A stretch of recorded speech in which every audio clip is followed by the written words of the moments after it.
The Benjamin Dixon Show is only possible with listener support. Go to www.thebenjamindixonshow.com to register for our blog and join the Progressive Army. Today is September 30th, Sunday, September 30th, 2018. I wanted to get this episode in before the end of the month, and I also wanted to get this something out for our patrons, just as a way of saying thank you to our patrons for making the show possible. I have, let's get right to the point.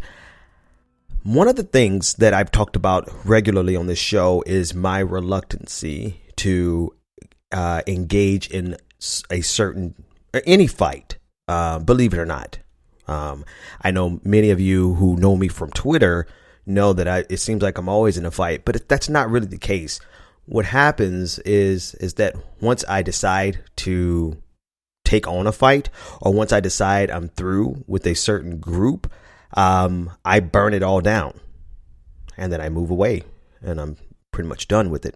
It usually happens over a course of a couple of days, and it's ugly, and it is what it is. But that's why I avoid things for as long as I can. I knew 2 years ago when I first started this and actually I started the show like 3.5 years ago, but I knew about 2 years ago during the primaries that eventually I was going to have to fight some people on the left, rhetorically speaking, because on the left, there's something that's been there. It's always here, right? It's always been here. I'm sure we could trace it back to the 60s, and if not, I'm sure there are intellectual precursors for this. But there are those on the left who, I would say, they're satisfied with the pursuit of perfection in their politics, even if that means that they are not electorally viable, which means that none of their ideas will ever get into power. And this is one of the number one reasons today the neoliberal wing, which we'll talk about that term in a minute, since there seems to be a bit of kerfuffle online over me calling someone out about it. But there seems to be, or rather, this is the reason the right-leaning side of the Democratic Party is in power, and so few progressives are in power. At least that was the trend. We are actually at a juncture now where we see more progressive leaning leaders getting elected than ever before. And yet it's not enough. These people haven't even gotten into power yet, and they are being attacked from the so-called left because of their lack of purity. And we've had this conversation before. We've argued about it. They've made their case that it's not really purity politics. It's just we're going after what we believe in, et cetera, et cetera, et cetera. But we've gotten to the point where the sum total of their contributions have really been nothing, for naught. I mean, Democratic Socialists of America, and I won't even say as problematic as they are. I'm a member. I'm a dues paying member. I'm just not an active member. But for any of your arguments, any of your problems with Democratic Socialists of America and their politics, they are really the driving force behind the leftward push in terms of people being elected, or at least they're one of the significant driving forces. Of course, each individual campaign did their own thing and other organizations got involved. But those organizations, right? Not just Democratic Socialists of America, but that's the number one that comes to mind. Those organizations, while they are incomplete in terms of what people perceive as perfected progressivism, how about that for alliteration? Even though they're incomplete, they have moved the ball electorally, and they've moved the Democratic Party further to the left than any of the navel-gazing purity politics, ridiculous left, what Sam Cedar and the Majority Report and Michael Brooks termed the dumb left. And we are at the point where, as far left, I mean, we're talking about candidates who want to abolish ICE, candidates who want single payer, Medicare for all. You have candidates who want $50,000 a year for teachers in Florida, Gillum. You have candidates who are running on very progressive platforms with some problems. Yes, I personally have a list of issues that I want to address with Andrew Gillum once he becomes governor, because what's the point of me talking to him about it if he's not governor? He can't do anything about it. And this is where we are. But we have people with platforms and a lot of individuals who follow this, who have decided that this is, and I'm going somewhere differently than where my last podcast was, but I just have to set this up. But we have people who feel like it's more important to tear them down and to engage in making people disillusioned with them because they are not perfect, making people disillusioned with these organizations that are actually out there doing things. Democracy for America, in addition to the DSA and other organizations that are actually doing things to move America towards a progressive agenda. But it's not enough. It's not enough for a particular group. Now, what I'm realizing is that this group is not particularly big. They're vocal, and they're big enough to make somebody like Jimmy Dore successful. And that's great. Congratulations, Jimmy. But what I've decided, I knew this was going to come eventually. I knew this 2 years ago. Matter of fact, I said it to one of my friends, Dylan Darius. I said it to him at least a couple of years ago, and because I saw the level of ignorance that goes into play with this, because it's ignorant. Here's why I call them morons. Here's why I call them idiotic. And here's why I call them dumb. It's not just to have an ad hominem or a pejorative to sling at them. It's because they are missing right in front of their eyes everything that they claim to hate in the Democratic Party be given life, steroids. I mean, a cocaine blast, like 8 lines of cocaine energized neoliberalism being brought to them by the Republican Party with fascism and racism to boot. But they can't see that because they have trained themselves to be so myopic to focus on the Democratic Party, when the Democratic Party doesn't have the ability right now to carry out anything. The Republican Party, who is in power, is carrying out everything that they claim to hate. Here's an example. If you think about the tax policy that was passed last December, where was the solidarity across platforms, across YouTube channels, across magazines, independent media, whatever? Where was the solidarity, the solid push to stop it? There was more push. I kid you not. There was literally more push from who you call neoliberal Democrats, like Nancy Pelosi. I mean, she pounded that thing day in and day out. The Tax March organization, they pounded that thing day in and day out. But nothing. If you talk about a comparative analysis of the energy around opposing the tax policy and the energy around opposing Andrew Gillum from progressives, you can't compare it. There's more energy around being angry with Andrew Gillum than it is stopping the tax policy. That's stupid. That, my friends, is ignorant. That is shooting yourself in the foot and celebrating yourself as being the best progressive. That's moronic. I don't really have any other way of saying it. I guess I could, you know what? I'm sorry. I guess I can be kind. It's misguided. But why should we be kind to a group of people who have very rarely shown themselves kind to anyone if they hint, let's get a whiff, like, I think that person's a neoliberal, and you sick on them like a pack of wild wildebeests? I mean, seriously, I've seen you guys at work. So if for 1 second you feel bad because I was mean to you this weekend, I mean, seriously, the discourse has been devolved. And let's move on to explain why I just said what I just said. So this weekend, I have been on another blocking spree. I'm blocking people now because there's absolutely no reason to have people in your space because Twitter permeates it. It breaks, it intrudes into your thought space. I mean, I guess that's what it's there for. So there's absolutely no reason to have people penetrating into your thinking space, into your mental space with ignorance. And nothing to me is more ignorant than doing nothing against the people who are doing the worst of what you hate. You're doing nothing to block collectively as a progressive, as the far left, or whatever you want to call yourselves.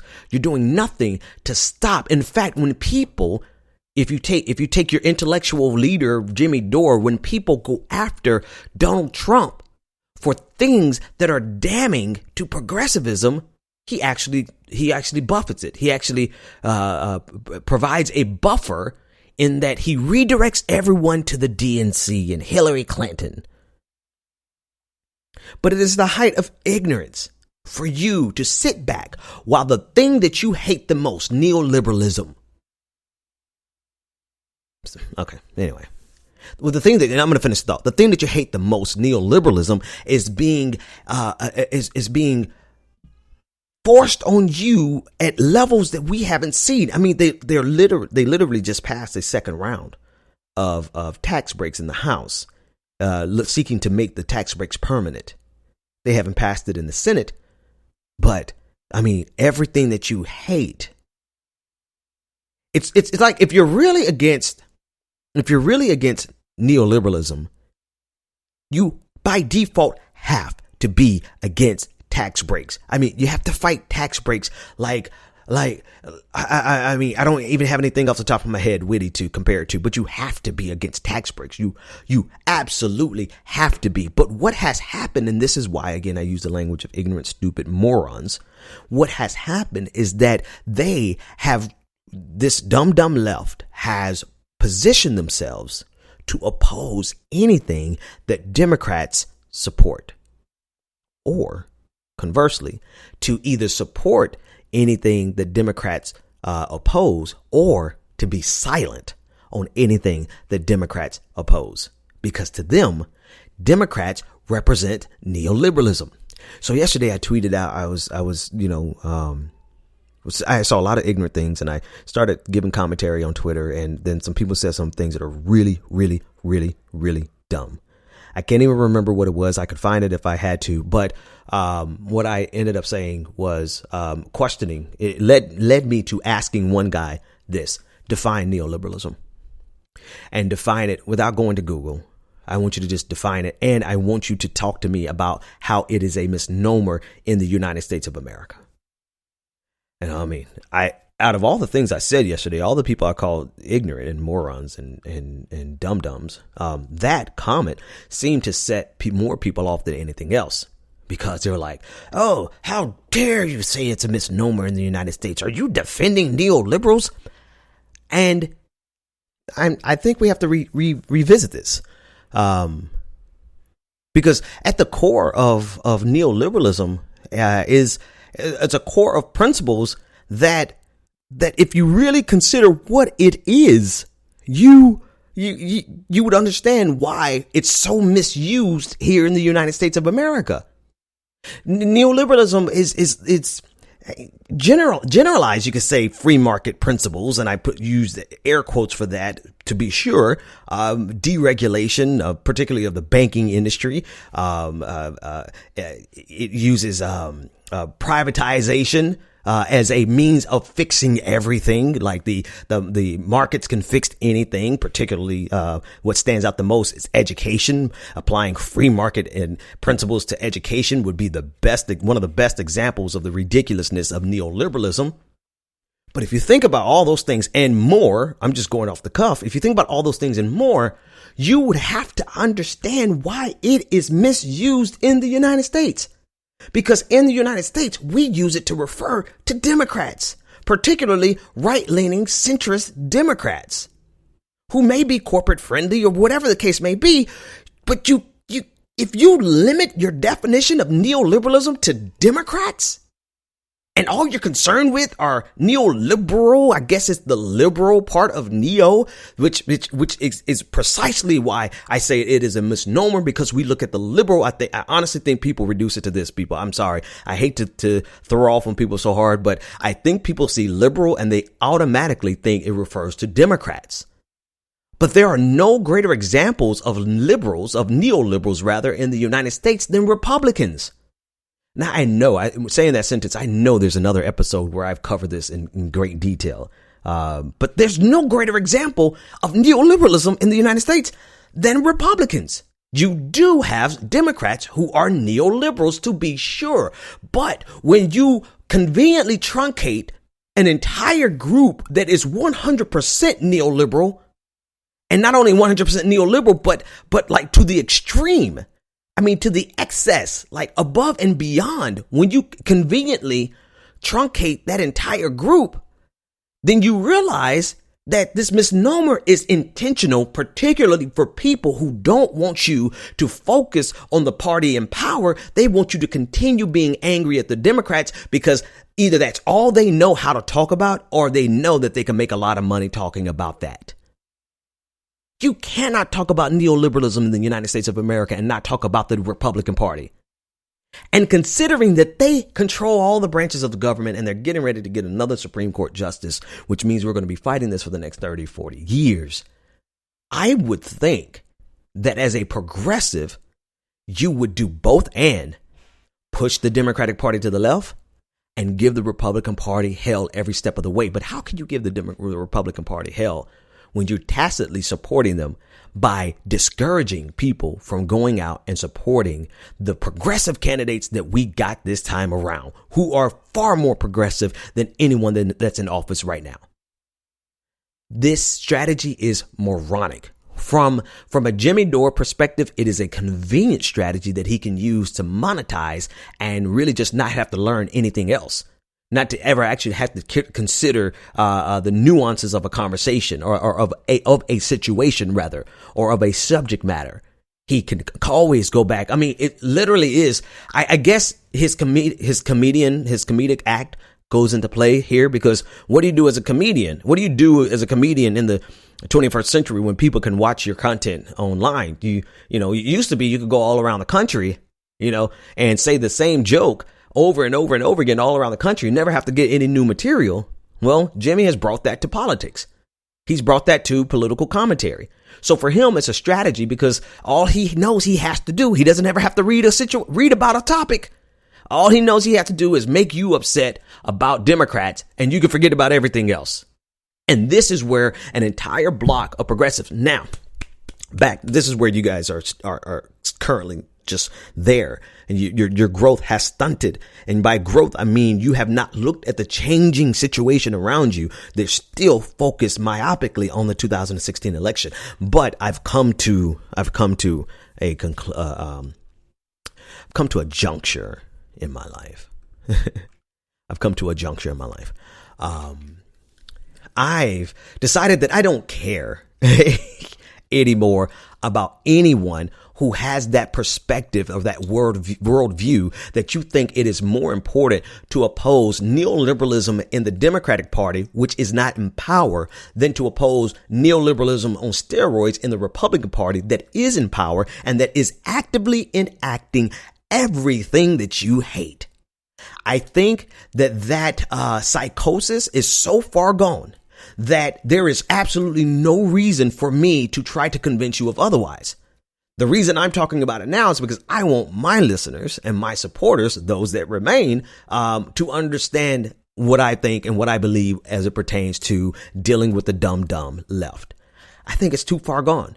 I think the derangement, the fixation on Hillary Clinton, on the DNC, and on Democrats in general has gotten to such a fever pitch that they are incapable of seeing Rome burning around them. And some of them actually think that one person was like, oh, well, it won't take us 30 years to undo Donald Trump's damage because we can get our guillotines out in 30 minutes. And I'm like, man, that's so stupid. It's one of those things where it's like useless moralizing to make you feel better. And in reality, it accomplishes absolutely nothing except political apathy. To think that you can always just start a revolution. In reality, the Republicans are running up the scoreboard, both on neoliberal economic policies as well as social policies, as well as a warm embrace to fascism. And so I've decided that I just absolutely do not care about trying to convince anyone in the dumb left anymore. In fact, I don't want you to be in my mental space. I've learned something recently about blocking people on Twitter. Eventually, you forget that they existed. I mean, they didn't exist to you before Twitter, and this is not an arrogant statement.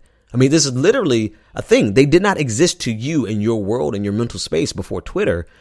Through Twitter, you gave them access to your mental space, and blocking them simply says you go back to the default position. Like they never existed, and you never exist to them. So I think it has been far more productive to burn down every bridge with people who cannot see the urgency of the fight that we have right now, and have the thinking capacity, or rather have the thinking process that they've borrowed from Jimmy Dore or had validated. Maybe you thought it before Jimmy Dore and you just had it validated by Jimmy Dore and whoever else is giving this type of commentary. Well, good God bless you, as we say in the church. Good God bless you. But I think that you're wrong. And I think that you're so wrong, and you're so I said this in the last episode. You talk about holding Democrats accountable. What good is holding Democrats accountable when they have absolutely no power? Seriously, it's like you're fussing. I wish I had a better comparison. Like I don't know. You're fussing at your coworker when your boss is out there doing all the damage. Like the boss is the one that's in charge. You're going to hold your coworker accountable. It's a very bad comparison, but I mean, I guess I should just say, let me just go back to what's actually happening. Democrats have no power. And even when they had power, yes, we were, you know what? people don't research, people don't read. How many of you actually knew that it was President Obama who honestly made the decision? He made a decision to break up the banks in 2009. And it was unfortunately his chief of staff, Rahm Emanuel, and Timothy Geithner, two people that he appointed. Yes, he appointed, but you do understand the appointment process is not a personal one. It is an entire institution that puts people on a short list. So let's be sure about that. But I'm bringing up this example. It was Rahm Emanuel. It was just the two establishment types, Timothy Geithner, who intentionally ignored Barack Obama's orders in order to keep the banks from being broken up. Okay. I bring up that example because of this. If you do not have progressive voices at the table, be it as low as your local party meeting, county, Democratic Party meeting, or hell, I'm not even going to say Green Party because like, when's the last time they had a meeting? But I digress. If you don't have progressives at the table, then the people who will always be making decisions will be the Democratic version of neoliberals as opposed to the Republican version of neoliberals. Why am I saying that at this juncture? Because for everyone who says, oh, when Democrats had power, they didn't do this or they didn't do that, I want to ask you, where were progressives? Did progressives have a seat at the table to influence? Did they? No. You know who had a seat at the table? Rahm Emanuel, Timothy Geithner on the national level, at the local level. Again, the reason I'm bringing this up is that this system is not going to be budged one iota to the left unless you are at the table to push them to the left. Somebody said, one tweet, I forgot the entire context, but they were like, we have to hold them accountable and change the minds of these consultants. And I'm like, no. That is so wrong. A Democratic consultant is never going to change his or her mind. They're going to keep running the same playbook they've been running for the last 30 years. You have to replace the consultant. But you can't replace the consultant with a progressive when all progressives are being taught to do is to be mad at the system and not participate in the system. Because if you participate in the system, you're a sellout. You're a corporate shill. You have created the perfect conditions for your marginalization and for you to forever and perpetually be angry, which is perfect for Jimmy Dore because that means you'll keep coming to his show to have a moment of catharsis, a moment of relief for your anger that has no solution to it whatsoever. Because if you participate at a local level, if you participate in democratic politics, then you're a sellout. But if you don't participate, that means the people who have been there and their proteges are going to continue doing the same thing over and over again. You're not going to join the Green Party because, well, when's the last time they organized locally next to you? Unless you're in Massachusetts, where they actually do some pretty good organizing, and Baltimore specifically has a party that's actually pretty good. But outside of that, on a nationwide level, I mean, you didn't go to one of their meetings because even when they did have a meeting, you got a little busy. And instead of getting active, you opted to just be angry on YouTube, listening to people tell you what's so wrong with the Democratic Party. Meanwhile, the Republican Party is taking everything that you hate and they're magnifying it by 10,000. You haven't even seen the effects of that tax bill. You haven't even seen what's getting ready to happen to this country. And this is why I think it's time to bid farewell to the dumb left. You don't have to leave me. I'm leaving you. I'm walking away, clearly stating that I want nothing to do with that type of useless contrarianism that amounts to nothingness.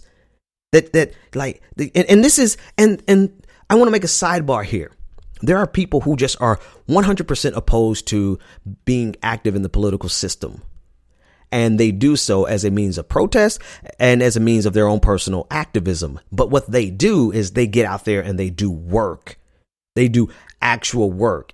They may not vote, which I disagree with vehemently, but I see their work. They're out there feeding the homeless. They're out there being activists and being on the front lines of helping those who need help the most. So this is not a slam to you if you, as a matter of principle, are saying that I cannot participate in electoral politics. But you know what I don't see those people doing? I don't see them sitting around all day complaining about a system that they're not doing anything to change. And I most certainly don't see them creating platforms and making money off of attacking a system that they have no plans whatsoever to change. I do see some people out here peddling the idea of revolution, that all we have to do is wait for the revolution. Well, God bless you. I've had that conversation with you as well. If you're waiting on a revolution, then you are just as effective as a person who's waiting on Jesus to come back to fix all of their problems. Because the reality of it is that wait on it. You know, I mean, when is it coming? If it doesn't come in your lifetime, was it worth your wait when you could have been in the system fighting it? If progressives don't have a seat at the table, progressivism is dead on arrival. And if your way of thinking and what you're promoting and your version of intellectualism suggests that you should never attempt to change this thing from the inside, I absolutely get pressure from the outside, which is why I appreciate organizations like DSA. I appreciate organizations like them, even though they're not perfectly progressive. But it has always been the case that you have to do the both and strategy here. You have to participate from the inside. You have to have progressives at the table. How else are they going to ever make the call to who else is going to argue with Gillum? Who else is going to argue with Gillum why he should not listen to whatever lobbyists are lobbying him to wobble or waver on Medicare for all? Who else is going to argue with him except a progressive in his camp? People that you relegate to being corporate shills simply because, or you call them neoliberals simply because liberal and you think Democrat, even though the greatest examples of neoliberals in the United States of America are in the Republican Party. I'm done. I don't even have, I actually did all of it. This is everything. I'm not even going to, this is patrons. I'm sorry. This is everything. It's a full 30 minutes. But who has time for this? Who has time for this? You know who I have time for now this year? I have time for people who are out there doing the real work. I have time for people who, whatever their situation is, they're trying to do the best that they can to help stop the hemorrhaging, to help block some of the moves that Donald Trump is making that are some of the finest examples of neoliberalism on cocaine. I mean, like on your third line of coke, just like, I guess you didn't need the sound effect, but this is the type of neoliberalism that they're bringing to us. So shout out to all the people who understand the score, who understand the situation, not only economically, but also socially. And to those people who understand that what is your strategy? What is your strategy for actually affecting change? There's absolutely no way. There's absolutely no way progressivism can win with this defeatist mentality that is being instilled into the minds of progressives by a certain group of very vocal platform people with platforms. I was going to make up a word, but no need. People with platforms. There's a level of defeatism and apathy that is being soaked into the minds of hundreds of thousands of people. And I realized that the majority of their political participation takes place online. And because what they participate in online is so stupid, honestly, that way of thinking is just uninformed and very ignorant. Since it really only exists online in concentrated fashions, then I can really make my life easier by just blocking all of you. And I would suggest that any of you who are dealing with people who insist on purity politics to the point of no participation, or to the point of undermining the very few shots that we have at getting progressive Democrats in office, like AOC, Alexandria Ocasio-Cortez, do what you want to do. You don't have to block them, but it just makes life a lot easier. And then when it's all said and done, they don't have to worry about me. I don't have to worry about them. They can go ahead and continue being mad online and doing nothing. And the rest of us can continue organizing to do what we can to, one, stop the full-blown hemorrhaging that's taking place because of the election of Donald Trump. And two, simultaneously push the Democrats, continuously push them to the left so that we can get things like Medicare for all, because a brother like Ben Dixon needs Medicare for all, and I'm sure you listening need it also. But that's it for Sunday afternoon. I've got to go in there. My 9-month-old is going to start crying in a minute because I gotta, I'm supposed to be doing daddy duty right now, not recording. Have a great rest of your weekend, and I will see you this week. Take care, everybody. The Benjamin Dixon Show is only possible with listener support. Go to www.thebenjamindixonshow.com to register for our blog and join the Progressive Army.